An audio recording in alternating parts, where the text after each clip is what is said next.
Ô pessoal, tudo bom? Professor Cal, professor de História de vocês. Aliás, desculpa, nessa aula a gente está falando de Sociologia, né? Professor de Sociologia de vocês, né? A gente vai estar voltando aí na nossa aula. Semana passada a gente trabalhou, deixei o vídeo aí para ser posto no site da escola. Essa semana a gente vai estar usando a plataforma da escola, né? A novidade aí. E a gente vai ter nosso momento, como a gente está tendo aí, de eu estar disponível para vocês, mas eu preferi também deixar uma aula organizada, multimídia, né, para vocês e ficar mais para tirar dúvida em relação a esse assunto, tá bom?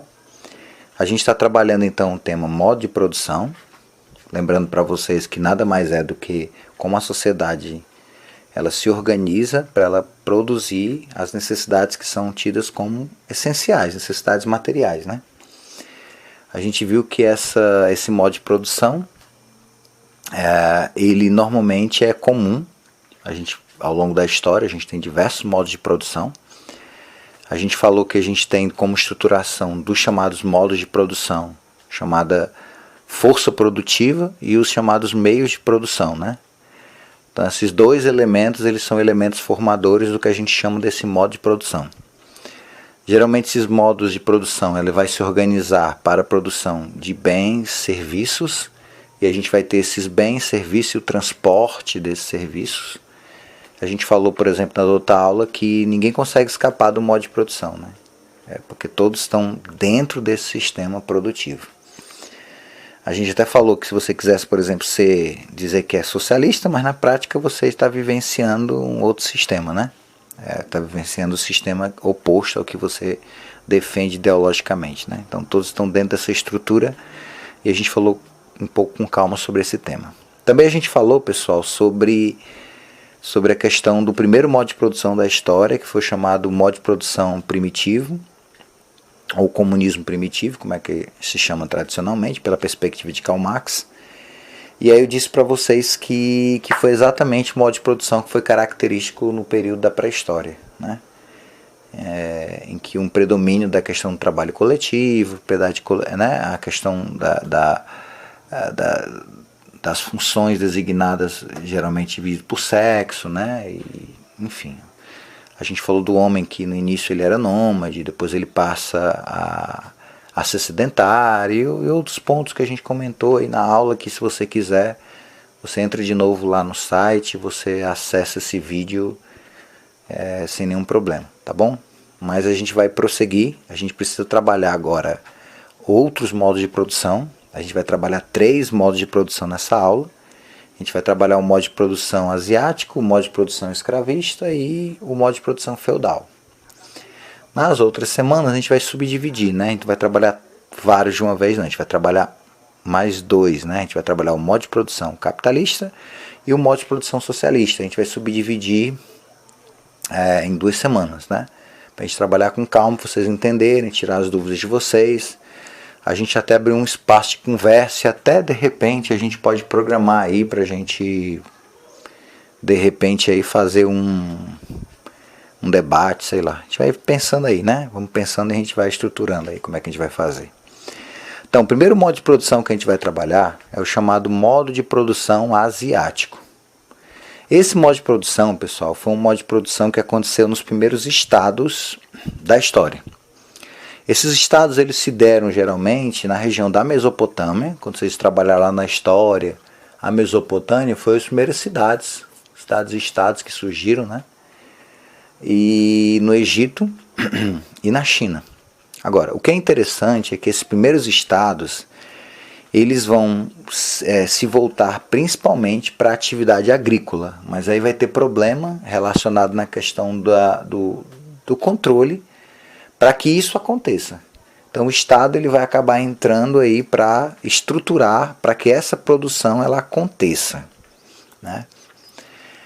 Esse Estado, no caso da modo de produção asiática, é considerado um Estado exaltado, muito exaltado, acima de todos os outros. A justificativa para que esse Estado ele exista é uma justificativa que acaba entrando na religião. Então, normalmente, esses primeiros estados, o líder ele é idolatrado, ele é tido praticamente como Deus, né? Ou No caso do Egito, ele é considerado um deus. No caso da Mesopotâmia, ele é considerado como um servidor dos deuses. Então é importante a gente entender essa diferença dos dois. Mas o Estado, ele tem intrinsecamente esse... Claro que o Estado, o poder ele precisa ser justificado, né? Então a justificativa da necessidade desse governo era a religião. Então esse Estado ele entrava exatamente e ele personificava geralmente as chamadas figuras, né? Por exemplo, no caso do Egito, a figura do faraó, né? No caso da Mesopotâmia, a chamada figura do chamado patese, né? que era a figura do rei, né? Da autoridade maior, e assim vai, tá?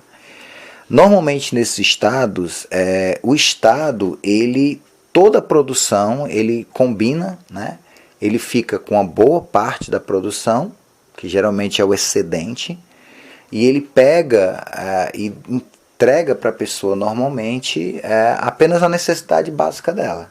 O Estado tem um excedente, a pessoa tem aquilo para ela sobreviver.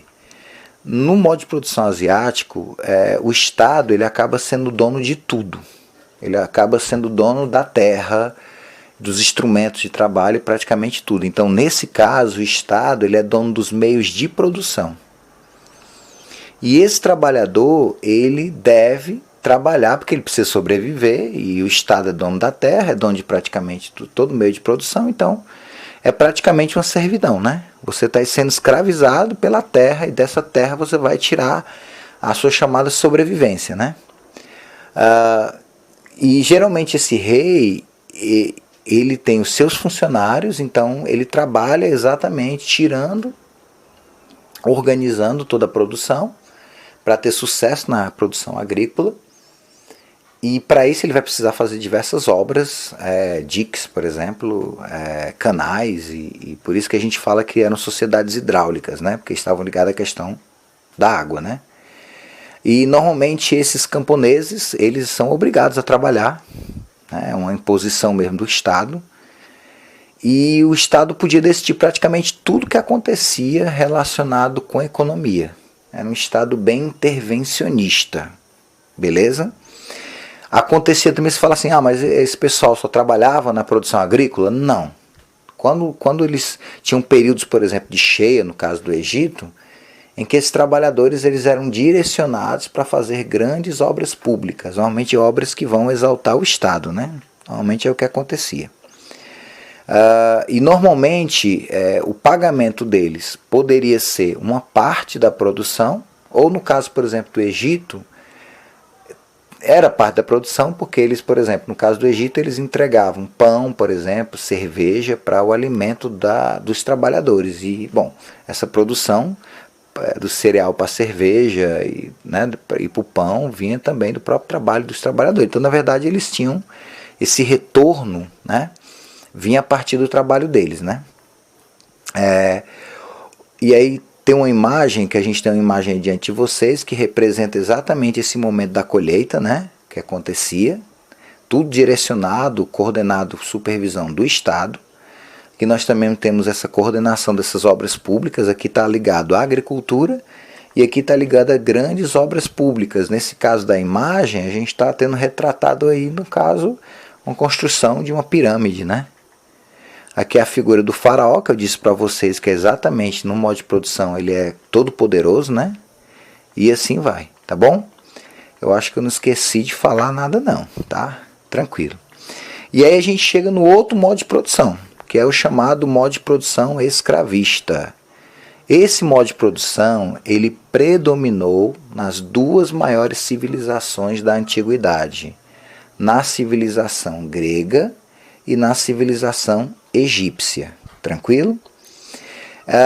No caso, era toda uma estrutura de economia voltado também para a produção das necessidades materiais, por isso que era o modo de produção.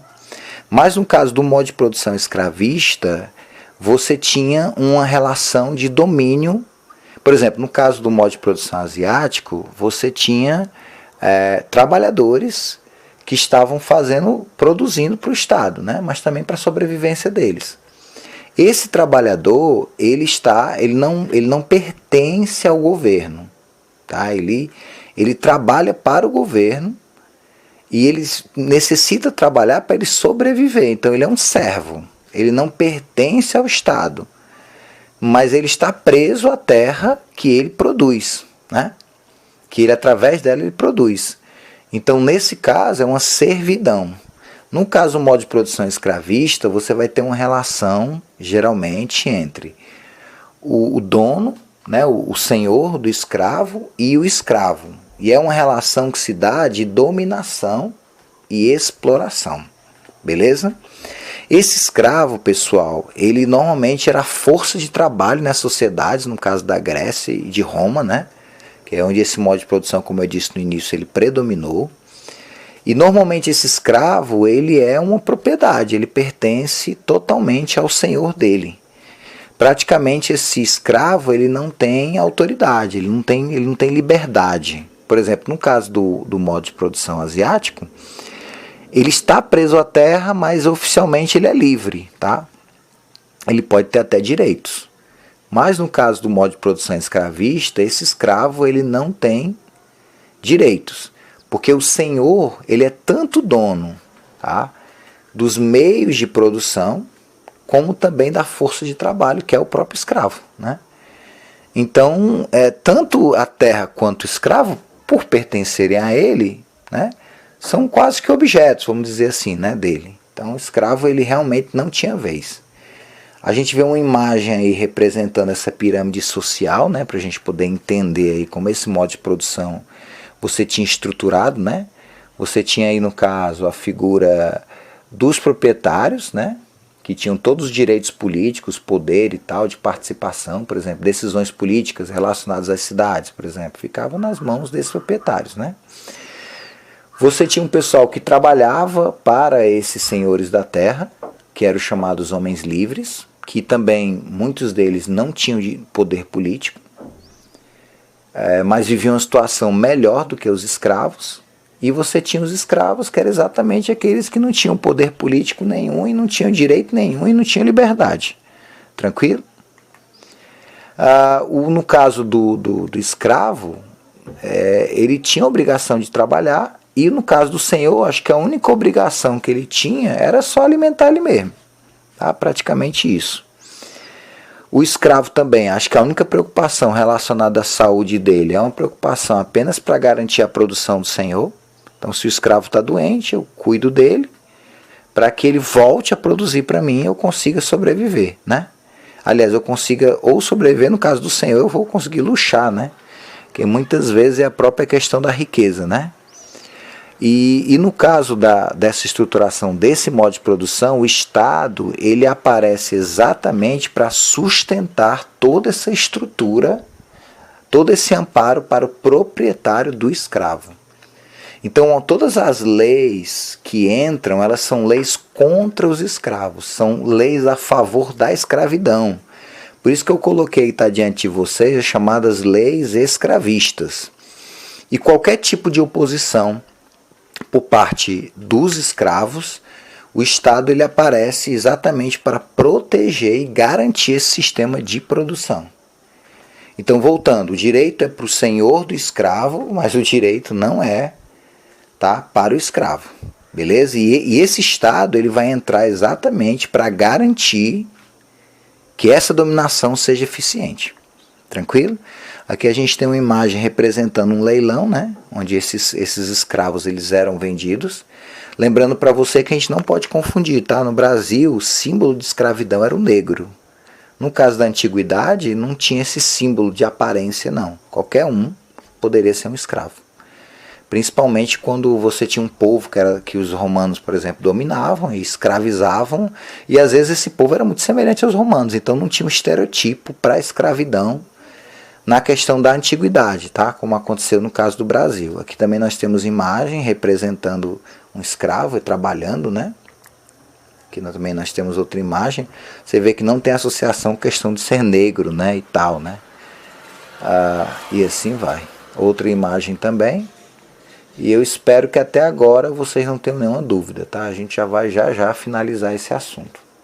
Para a gente terminar, como esses assuntos eles são mais curtinhos, né? Os outros assuntos não são, né? Os modos de produção capitalista e socialista é bem mais extenso. Então a gente não vai alongar tanto, né? O primeiro modo de produção, que o feudal, ele surge exatamente ao final do Império Romano. Foi um assunto que vocês estudaram no primeiro ano e é um assunto também que vocês estão estudando com o professor Oliveira, né? Mas ao final do Império Romano do Ocidente, toda aquela estrutura que sobrou, né, aquela estrutura da força da igreja e tal, aquilo dá origem ao chamado feudalismo, que acontece durante um período da Idade Média, que vai mais ou menos do século IV a mais ou menos o século XIV, né? Praticamente aí a gente tem 1000 anos aí em que esse modo de produção ele predominou.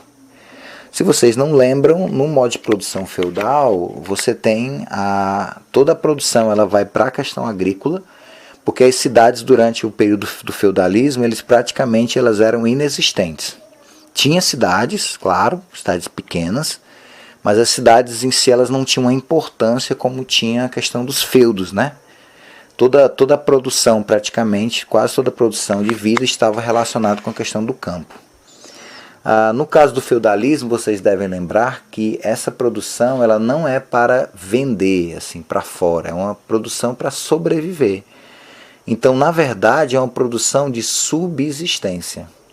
Praticamente toda a necessidade do feudo ela era produzida no próprio feudo. Podia acontecer trocas, e quando aconteceram trocas, praticamente as moedas existiam, mas eram muito poucas. Então, geralmente quando acontecia esse comércio, era um comércio de troca. Não tinha essa questão de moeda envolvida nesse processo. Como quase não havia sobra, então nesse caso respectivo, esse comércio era quase inexistente. Você tem a figura daquelas pessoas que trabalham na terra, e aí a gente tem uma semelhança com o modo de produção asiático, porque no modo de produção asiático eu falei para vocês que o Estado ele é dono da terra e que você trabalha nessa terra para você sobreviver. No caso do modo de produção feudal era mais ou menos semelhante. A terra não é sua, a terra oficialmente é do senhor feudal e o senhor feudal está cedendo a terra para você sobreviver. Então o que vai prender você ao senhor feudal é exatamente a terra que você aceitou. Então para você ser servo, você não era forçado a ser servo, né? Você simplesmente aceitava isso, você tinha uma família, tinha que sobreviver e você recebia aquela terra e no final das contas aí vai. No modo de produção feudal, você tinha uma sociedade que era estamental, ou seja, a tua posição na sociedade ela se dava por meio do teu nascimento, né? Normalmente você tinha uma estrutura, como vocês estão vendo aí na imagem, né? A figura representando a figura do rei, né? Que era exatamente considerado, vamos dizer assim, um grande senhor feudal, né? Aí esse rei ele vai cedendo terras para nobres, e esses nobres eles vão cedendo para outros nobres e assim vai. Então, no final das contas, o poder do rei não era total, porque o poder estava compartilhado com esses senhores da terra, que são chamados senhores feudais. E você tinha logo embaixo a questão do povo, aí você tinha os camponeses, tinha os servos e tal. Essa galera aqui é que sustentava. Então, se a gente fosse olhar, por exemplo, a questão de estrutura da divisão social tradicional da época do feudalismo, você tinha aquela galera que cuidava da questão religiosa, que tinha uma importância incrível nessa época, que eram os quiorum, que era o clero. Você tinha muitos problemas com relação à questão da estabilidade política das regiões e também a questão das invasões que aconteciam de povos bárbaros. Então você precisava de uma força militar eficiente, aí entrava a figura do nobre, na figura dos cavaleiros, né? Que eram aqueles que defendiam, e você tinha aqueles que trabalhavam na sociedade. Aí entra a figura do servo, que está preso à terra, e o camponês, que tem um pedaço de terra e não tem exatamente essas obrigações que, no caso, o servo tinha. Tranquilo? Geralmente as leis, diferente, por exemplo, no modo de produção escravista, o escravo a gente viu que ele não tinha lei favorável a ele. Já o servo tinha leis que protegiam, sem dúvida nenhuma, aquele servo. Por exemplo, o servo ele não podia ser vendido, porque ele não era propriedade do senhor, né? E muitas vezes quando esse servo ele morria, a propriedade, teoricamente o contrato é enquanto ele está vivo. Morreu, a família dele tem que entrar de novo em negociação com o senhor, vai pagar uma taxa que é a chamada mão morta, para poder reiniciar o acordo e recomeçar todo esse processo. Um outro ponto também interessante, que a gente pode fazer uma analogia aí com o modo de produção asiático, é a questão da religião. O que estruturava toda aquela organização de Estado, a gente viu, era a religião, né? Era a figura do governante, que era visto como um deus, um representante dos deuses, né? E a religião também entrava para sustentar toda essa organização social. Já falamos a questão do comércio, né, que era fraco, e falei para vocês por quê, né? Por causa da questão da autossuficiência. Aqui também tem uma imagem representando mais ou menos como é que era a estrutura em termos rurais da época, né? Aí você tem a figura aí, no caso das terras, por exemplo, que eram terras que eram cedidas para os servos, para eles produzirem, né? Para o sustento deles e também para pagar as taxas, né? Você tinha a figura do senhor e a terra dele, que era o chamado manso senhorial, e você tinha as terras que eram comuns a todos os outros, né? Aí entraria a questão que a gente chama do chamado manso comunal, né? A figura do castelo, que seria a figura realmente representando a questão do senhor feudal e o grande poder que ele tinha sobre todos os outros, né?